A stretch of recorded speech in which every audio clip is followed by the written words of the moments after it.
Hi book lovers, it's Jenny at Julia Baby Jen's Reading Room, and this is my August wrap-up.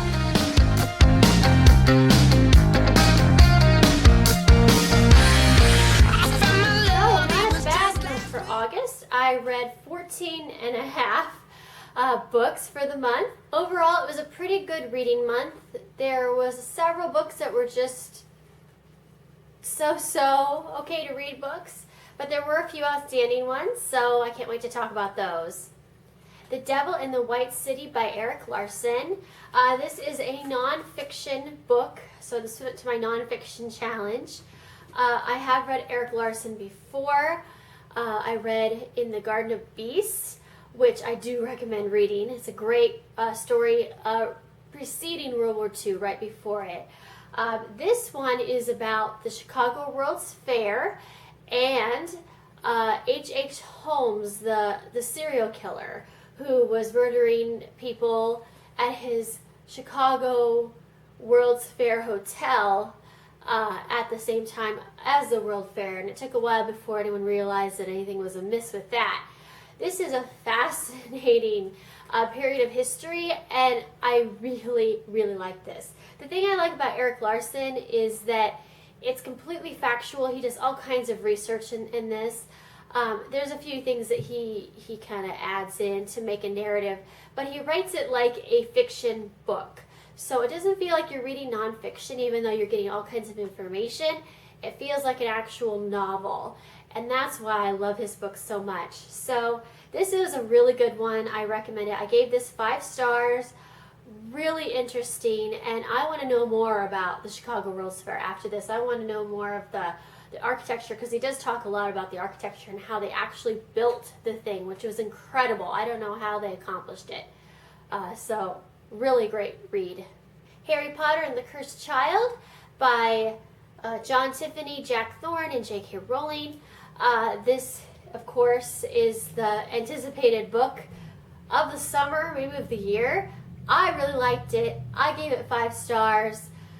I loved it for what it was. I knew it was going to be a screenplay, and then it was going to be, it wasn't going to be a typical Harry Potter book, but I loved it. I love going back into the world.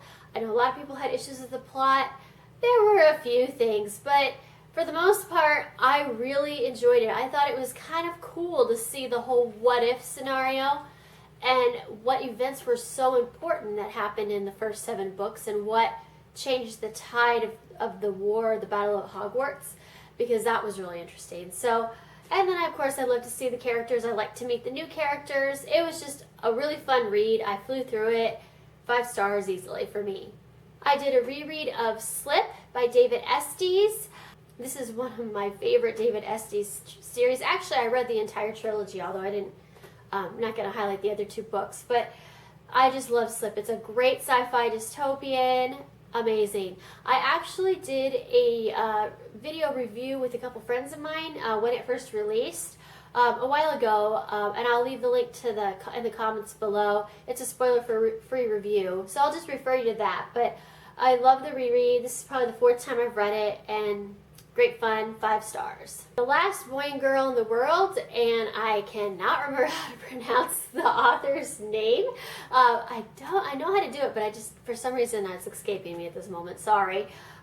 This is the story of it's told from the main character's point of view.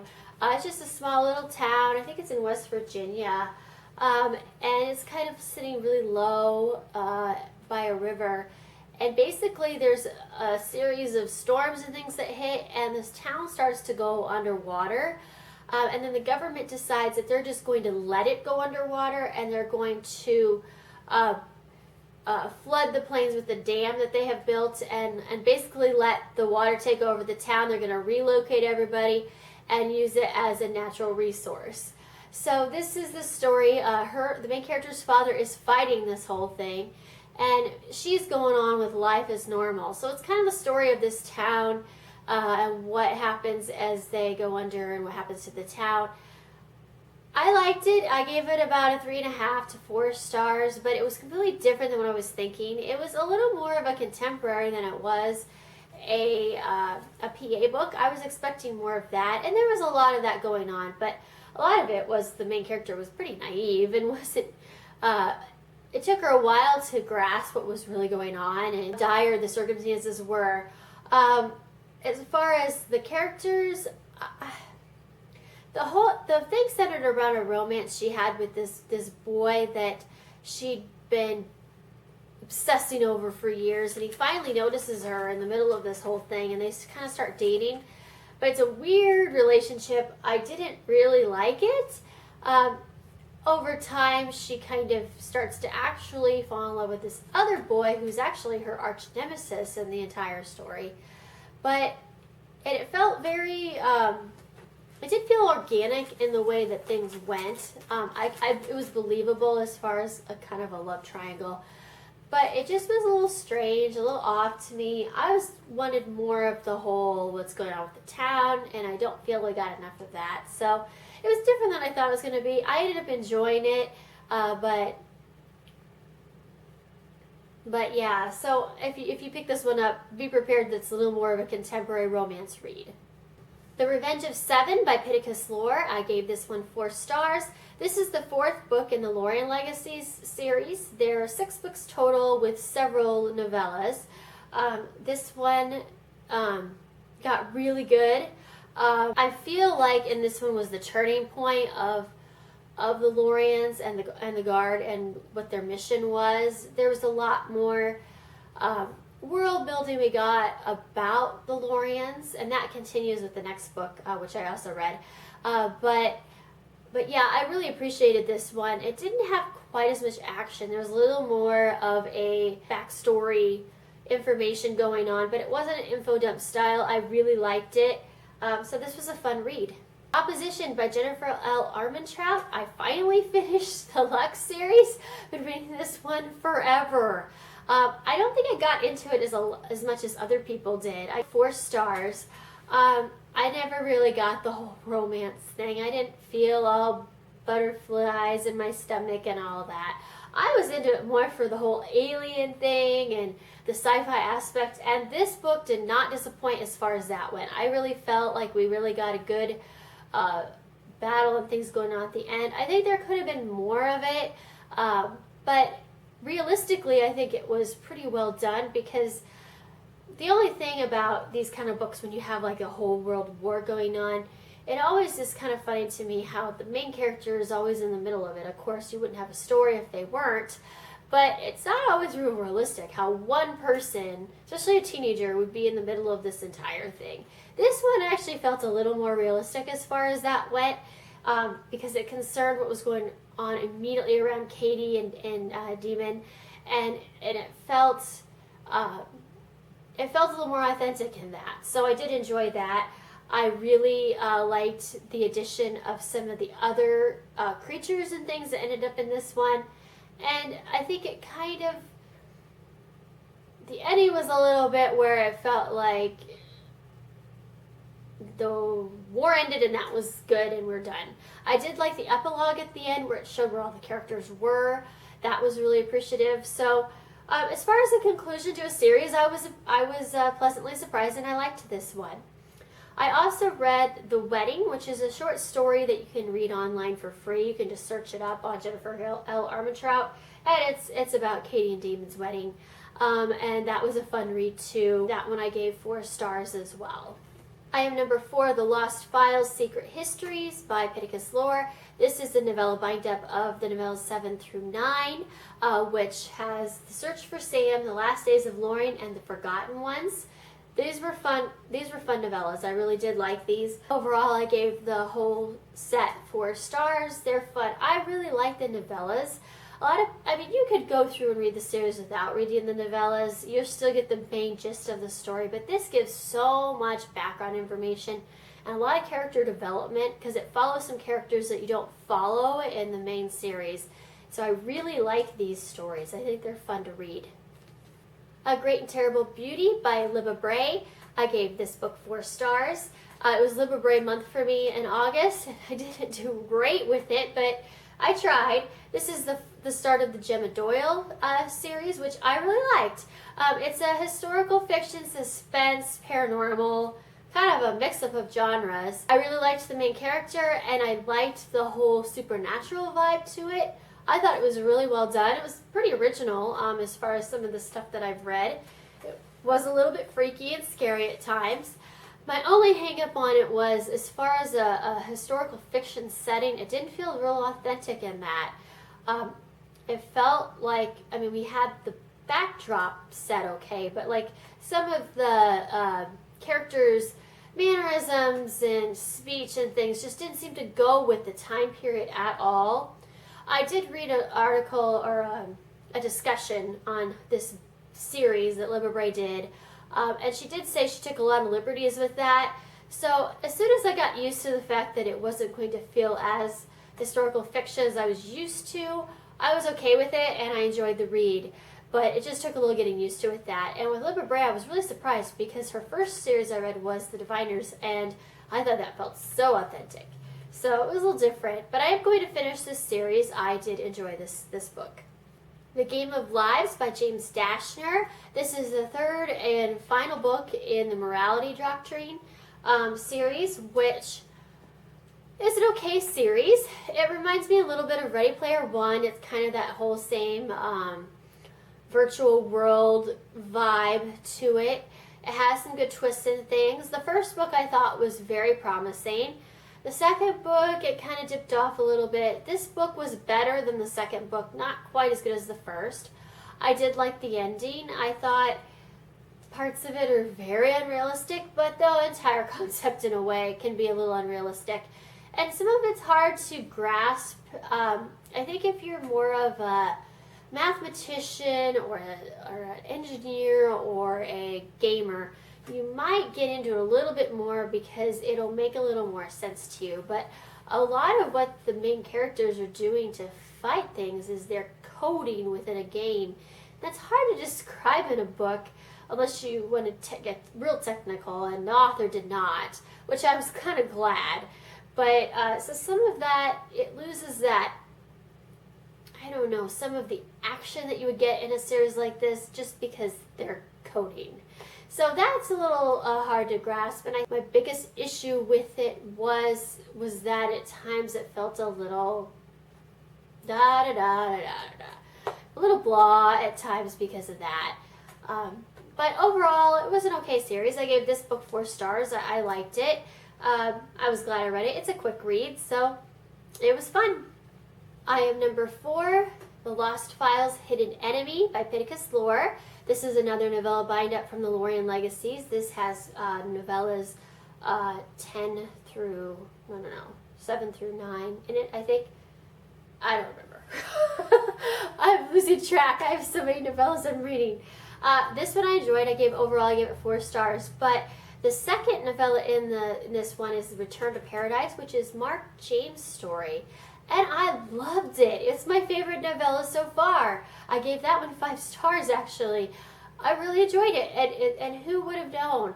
And I've also read since then another, in September I've read another novella from Mark James' point of view, and I love that one too. They're my favorite novellas. Who knew I would like Mark James in this series?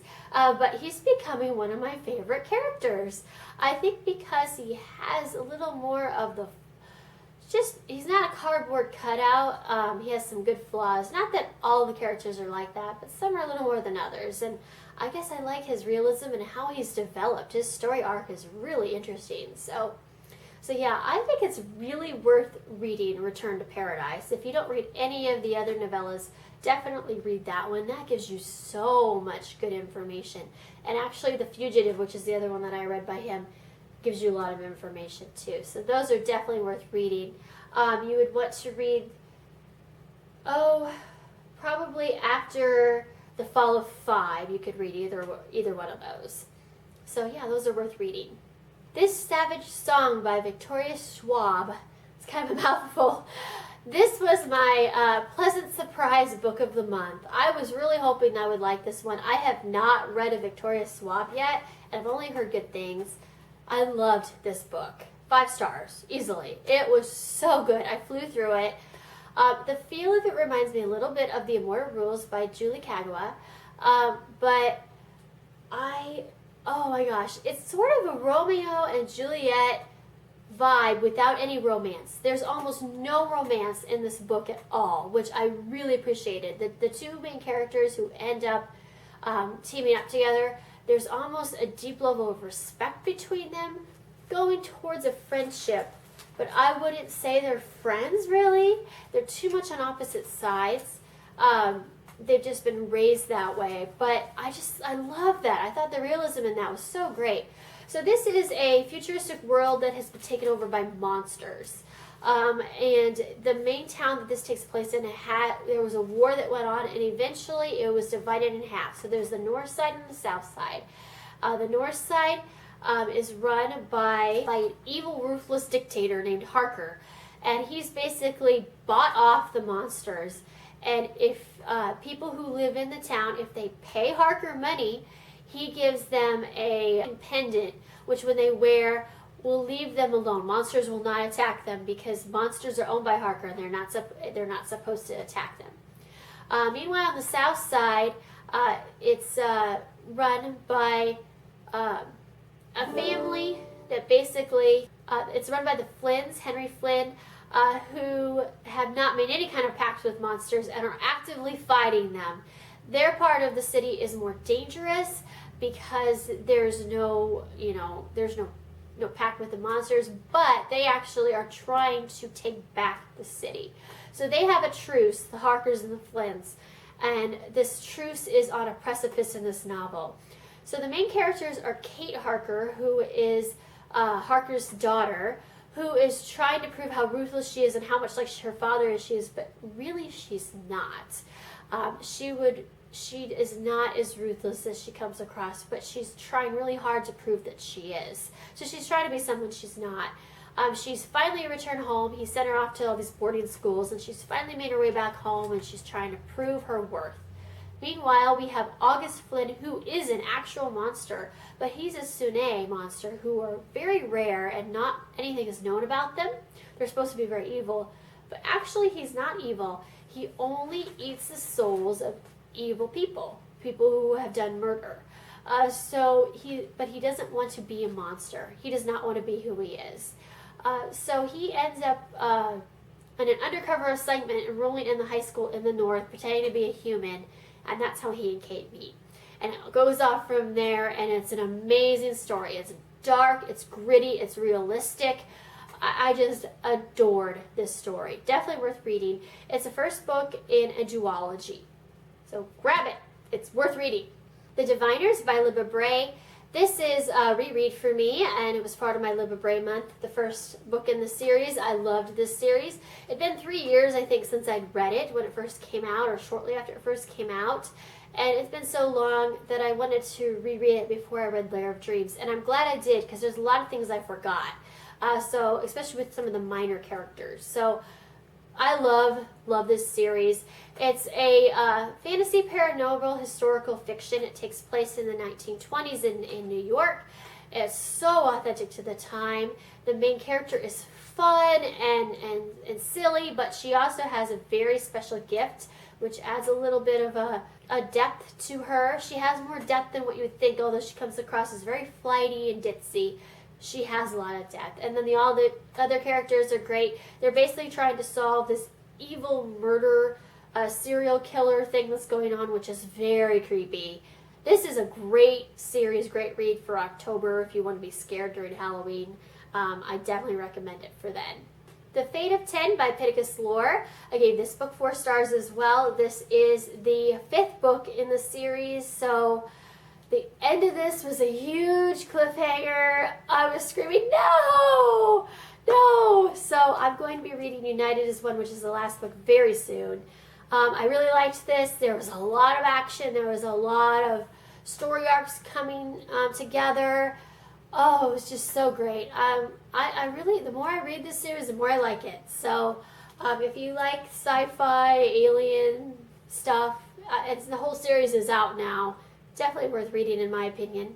And the last book that I sort of read is Lair of Dreams by Libba Bray. I wanted to finish this before the end of the month, and I started it with a couple days left in the month, and I did not. I'm got about halfway through it. The dust jacket is off right now because it has a little bit of a tear in it, so I read it without the dust jacket because I do not want to make it any worse. I'm liking this book, not quite as much as the other one yet, but it's still a fun read. I'm not flying through it like I did the other one, but you know, these are big books. There's a lot to take in. This one has a lot of information on some of the other characters that we didn't get before. Evie is not as big in this novel, at least not so far. This is a little more. Some of the other characters are really big in this. Henry's story is really big in this one so far. And there's a new character named Ling, and her story is really big in this. So we're focusing on some different characters. So that's kind of fun. It still feels very authentic to the time period. I still feel like I'm in 1920s New York, and it's still creepy. So I'm enjoying it. I will hopefully finish it soon. So that was my August wrap-up.